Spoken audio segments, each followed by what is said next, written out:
വയനാടും ചേലക്കരയും നാളെ പോളിംഗ് ബൂത്തിലെത്തുമ്പോൾ അപ്രതീക്ഷിതമായി വീണുകിട്ടിയ പ്രചാരണ ദിവസങ്ങൾ പ്രയോജനപ്പെടുത്തുകയാണ് പാലക്കാട്ടെ സ്ഥാനാർത്ഥികൾ. പ്രചാരണത്തിനായി മുതിർന്ന നേതാക്കൾ വരും ദിവസങ്ങളിൽ കളം നിറയും. UDF സ്ഥാനാർത്ഥി രാഹുൽ മാങ്കൂട്ടത്തിന് ഇന്ന് പിറന്നാൾ ദിനം. പിറന്നാൾ ദിനത്തിലെയും പ്രചാരണത്തിന് യാതൊരു കുറവുമില്ല. പ്രവർത്തകർക്കും നേതാക്കൾക്കുമൊപ്പം ചെറിയ പിറന്നാൾ ആഘോഷത്തോടെ വോട്ടഭ്യർത്ഥന. ഇങ്ങനൊരു പിറന്നാൾ തെരഞ്ഞെടുപ്പിന് മധ്യത്തിലുള്ളൊരു പിറന്നാൾ എന്നൊക്കെ പറഞ്ഞാൽ സാധാരണ തെരഞ്ഞെടുപ്പിന് മധ്യത്തിലുള്ള പിറന്നാളിനെ പറ്റി ആലോചിക്കാനേ കഴിയില്ലല്ലോ. ജനറൽ ഇലക്ഷനൊക്കെ നടക്കുന്നത് മാർച്ച് ഏപ്രിൽ മെയ്യിലാണ്. എൻ്റെ പിറന്നാൾ നവംബറിലാണ്. എന്തായാലും സന്തോഷമുണ്ട്. രാഹുൽ മാങ്കൂട്ടത്തിന് പിന്തുണ തേടി കേരള കോൺഗ്രസ് നേതാവ് മോൻസ് ജോസഫ് MLA പാലക്കാട് ബിഷപ്പിനെ കണ്ടു.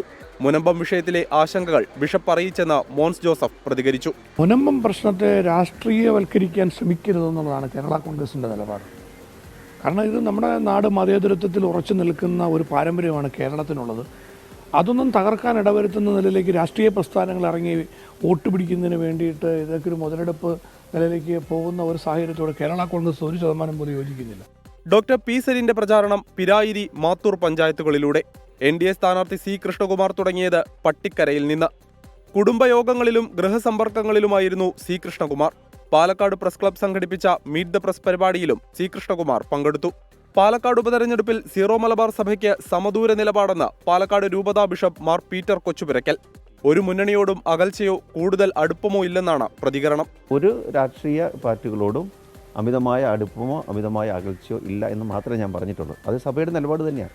നവംബർ 20-ന് തെരഞ്ഞെടുപ്പ് നടക്കുന്ന എല്ലാ സ്കൂളുകൾക്കും സർക്കാർ സ്ഥാപനങ്ങൾക്കും അവധി നൽകിക്കൊണ്ട് തെരഞ്ഞെടുപ്പ് കമ്മീഷൻ ഉത്തരവിറക്കി. 24 പാലക്കാട്.